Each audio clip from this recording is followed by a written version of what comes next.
Let's go to John McMullen, 97.3 ESPN.com, as the Eagles get ready for the Giants. John writes at today's pigskin.com that Josh Huff was used as an example by the Eagles, John. We touched a little bit about this yesterday, but I do want to talk a little bit about your story, because I guess the question really is, if it's not Josh Huff and it's Jordan Matthews or Zach Ertz, is that guy cut? No question about that. I mean, and the Eagles are no different as far as that sliding scale goes. Obviously, you can go higher up the food chain, whether you want to talk about Carson Wentz, Fletcher Cox, Brandon Graham, Malcolm Jenkins, the true stars on this team. If they get a similar situation, and by the way, I would think they're smart enough to not, but if that were to happen, certainly they would be given a longer rope. But I think I mentioned yesterday, Jimmy Johnson was famous for that, talking about his players. He said, I'll treat you all fairly, but I'm not going to treat you all the same. It's ridiculous to think the 53rd guy on the roster is going to have as much stroke as Carson Wentz. I mean, that's just not the reality of the situation. So Josh was a guy who was a contributor, but he wasn't a linchpin of this team. And the Eagles saw an opportunity, I think, to send a message, and they were concerned about some of the things that were going on since we talked yesterday. The news kind of came out that there were 3 or 4 players late to team meetings, so they were kind of saying, hey, this has to stop now. And Josh Huff was used as an example. That's what I believe happened, and that's why I believe the Eagles moved on. They did move on. Howie spoke yesterday. We talked a little bit about that today, but then unfortunately for Doug, he had to get the back end of those questions today, and he was basically asked, when did you guys make the decision? Why did you change your mind? And how did you, Doug kind of tiptoed around a couple things today, and he kind of sounded like, this time it kind of sounded like everybody got on the same page for Doug. Yeah, that was, we talked about it, was concern because there was a lack of communication or, the Eagles just did a complete 180 from Wednesday to Thursday. And obviously Doug was trotted out there not having all the information. And he kind of tried to tweak it and say he did say there could be circumstances where there could be discipline, and that's true, but let's be honest, the way he spun it on Wednesday, he flat out said Josh was going to play on Sunday. So, I mean, something changed, and what changed is his bosses said, I don't think so. And Doug had to get in line. He was very argumentative. He's rarely argumentative. When asked if he had to be persuaded. And I don't understand when you're thinking about 4 different people and what it comes down to. And Jeffrey Lurie, Howie Roseman, Splemensky, can't say his name as usual, and Doug Peterson. Well, to think everybody's going to be in line with every single decision, it doesn't make sense. So I don't know why this desire to bend over backwards to say, no, we're all on the same page. I mean, people can disagree, and then somebody has to make a decision. And the buck stops as far as the roster goes with Howie Roseman. And even on top of that, if Jeffrey Lurie decides to step in and said, I don't want this guy as a part of my brand, then obviously he has the ultimate say. And for some reason, the Eagles want to run away from that. I don't know if it's because they think Doug is going to look weak. But, hey, most coaches in this league operate with general managers and certainly owners. So it's not a rare occurrence that a general manager has control over a team's roster. And I don't think that makes the head coach weak unless you kind of want to spin it in that direction. And sometimes the Eagles do. John McMullen with us. John, do you think that cutting him then is more of a distraction than keeping him? You know, that's a good question. I think It was a distraction. This is the kind of stuff that I rarely, as you know, Pete, defend Chip Kelly, but I will here. This is the kind of stuff that would drive him up a wall, because we're talking about a middling player, a mediocre player. He played 30% of the snaps on offense. He's a pretty good kick returner. He's not a star on this team by any stretch of the imagination. In fact, a lot of people in the fan base wanted him cut in the preseason because they were so disappointed in how he developed. And all of a sudden this happens, and it overtakes the entire organization for a week. And think about this week. It's a division road game against the New York Giants. That's a big football game, especially after you lost 2 division road games. It's almost a must-win, at least if you're talking about trying to win the NFC East. And I said it to you, Leotis McKelvin spoke yesterday. I counted it up. He got 1 question on the New York Giants and Odell Beckham, and he got 15 on Josh Huff. And so it was a distraction either way. But, yeah, I think it became more of a distraction once they did the 180. I do think if Doug would have came out on Wednesday, did what he did, and Josh played on Sunday, that would have been the end of it until the legal stuff comes in. Then you obviously have to revisit. But the fact that they did the 180, they gave more legs to the story. And as I said, it was the story for the entire week. And we're talking about, at best, a mediocre football player.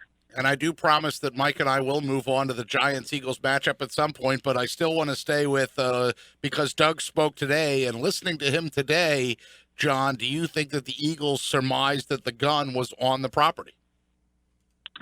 Yeah, I mean, they had to.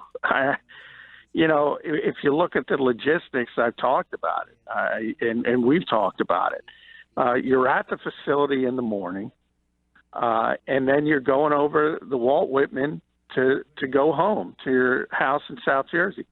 And we all know how close NovaCare is to the Walt Whitman Bridge. You're not picking up a gun at CVS. You're not picking up a gun at the Navy Yard. Is it possible he stopped at a friend's house to pick up a firearm? I guess it's possible. In the world, I mean, if you want to say anything is possible, but the reality is that's very, very unlikely. So from the Eagles' standpoint, I have to believe they have a little bit of common sense, and most people assume he had it in the car at the NovaCare complex. He wasn't supposed to have it there.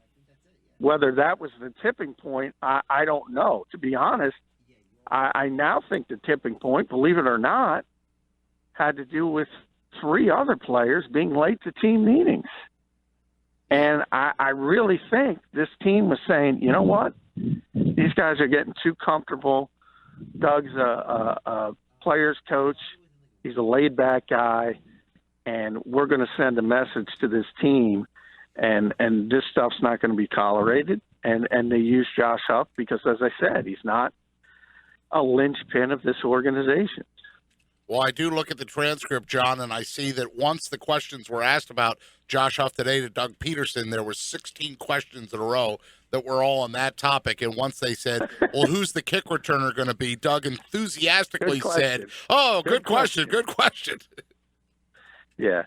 I get that, I mean, at the end of the day, his job description as NFL head coach, you would think you might have to talk about the game, but he barely did this week and all of his media availability. And that's where I brought up the fact that, yes, it is such a story that sort of just exploded. And part of that was the double take, though. So the Eagles have to look in the mirror for at least part of that, because by doing the 180 over a 24-hour period and having the head coach say one thing and the general manager say another, well, you're extending things.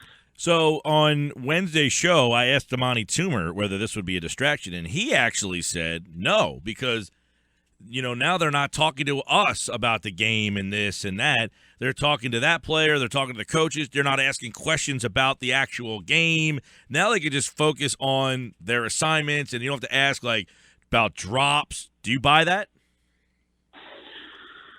Yeah, I mean, I think it depends on the individual player. I really do. It could be. Yeah, if you're Nelson Aguilar and you don't have to get 100 questions about dropping the football again, it probably helps you out.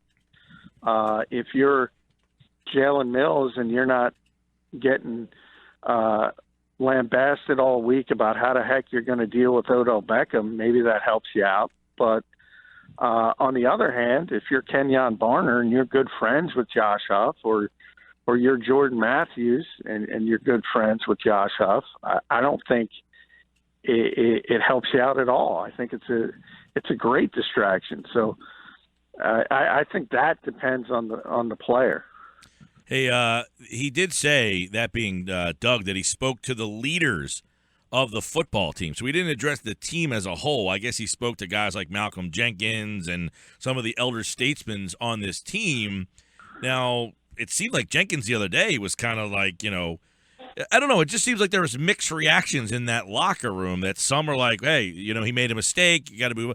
And others were, it just doesn't seem like it's a universal 53-man collaboration here. It wasn't here. At all. I mean, Brandon Graham said this could happen to any of us. You can't, flat out said you can't drive with firearms in your car and drugs. So he took one tack. I think Malcolm had the best take on this that anyone has had when he said it's a lot like football, in that the guy who throws the first punch isn't going to get the flag, talking about Bradham, who's gotten in trouble. Yeah, because there was a lot of who's gotten in trouble. There was a lot of back and forth on this one. This is where you were kind of insinuating Doug doesn't do a lot of getting huffy here, but he was asked, that let's see here, that he need to be persuaded. Well, he said that that he talked to the leaders of the football team, and then that is kind of where the back and forth began. Where, well, isn't Jenkins one of the leaders of the team? And he's like, well, he is. Well, he was, and then he kind of cut the question off because it was kind of like he was getting like, listen, I don't want to get into it. You know what I mean? Well, and players are allowed to have their own opinions, and I think that's what you saw. It's not that he didn't speak to Malcolm about it. Malcolm just took it in a different way and said, hey, I look at it as Nigel got in trouble, Nelson got in trouble, and then Josh got in trouble. If this happened in May or a different time frame, Josh Huff is probably still a Philadelphia Eagle. So in a lot of ways, he paid for the sins of other players who got in some hot water. And that's just part of it. And that's what he said. It's like the guy who throws the first punch in the fight. A lot of times he's not the one flagged. You reciprocate, and that second guy is the one who gets the flag. That's what he was trying to do with the analogy. And I think it was a good one, because in a lot of ways, I think that's what happened to Josh Huff. And part of it is also that Nigel's more important to this team. That's part of it. There's no question about it. Well, John, so much of the off the field news that we talk about, and so much of the off the field stuff with Huff. But let's do that turn. Let's get into the game and your keys to the game, and we'll get our hands dirty and find out about the nuts and bolts of what's going to go into this Eagles-Giants matchup.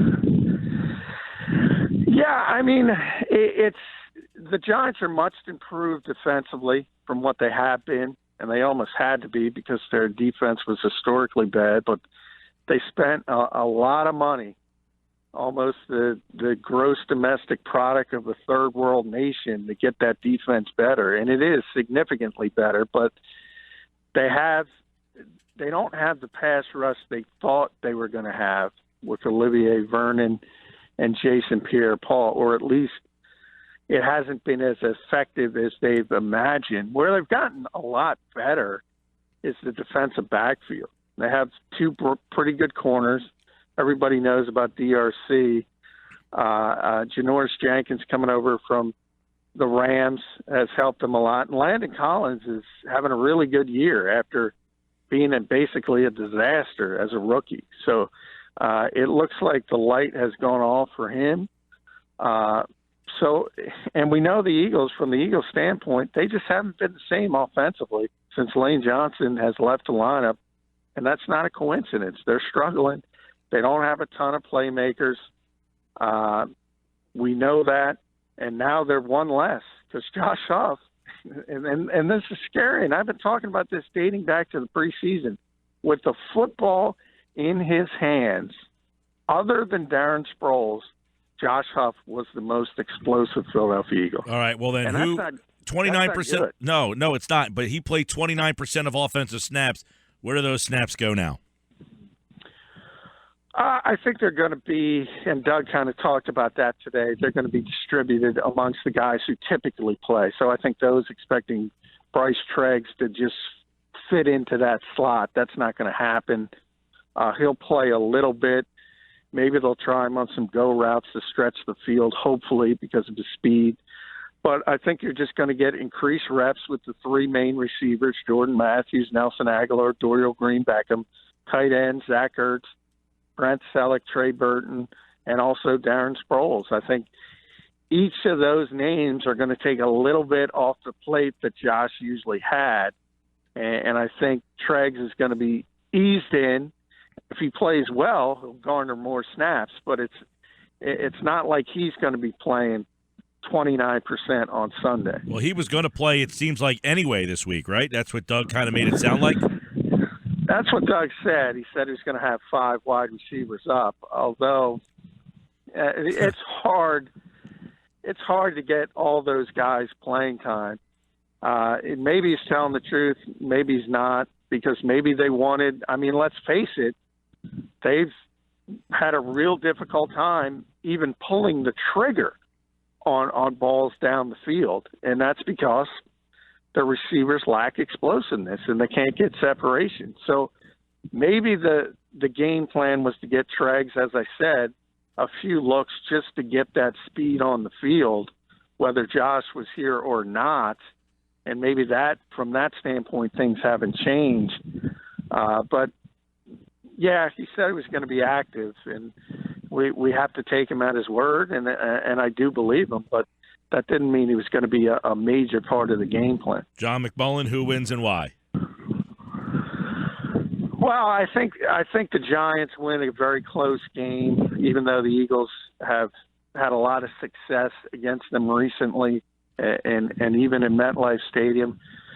Until this team wins a road game in the division, it's hard to pick them in that type of atmosphere. And I think the improvements I talked about on the defensive side of the ball are enough to limit the Eagles right now offensively, because I don't see where you get chunk plays in this offense. And that makes it really difficult when you have to go 80 yards, 90 yards, if you're never getting chunk plays, because a penalty can set you back. Any little thing, there's such a small margin for error. It's just tremendously difficult. So I have the Giants winning by a field goal, 2017. Okay, that's John McMullen. He's got 5 on the Giants right now at 97.3 ESPN.com. His pick for the game right here. Caleb Sturgis with the winning field goal. It's oh no, the other way. No, the other way. That would be that Robbie Gold. That'd be Robbie Gold. Sorry, who just John. got picked up by the Giants. PT. PT's Blunder is brought to you by JC Motorsports, your truck accessory warehouse with the largest showroom in South Jersey. I knew they picked up Robbie Gold. Trust me, if it's a kicker, I know. Got it. All right, John, enjoy the game, pal. All right, and I'll be driving by Piscataway on the way up, so I'll wave to the Rutgers people. Attaboy, Piscataway and Don Smolensky, John's 2 favorite words to say.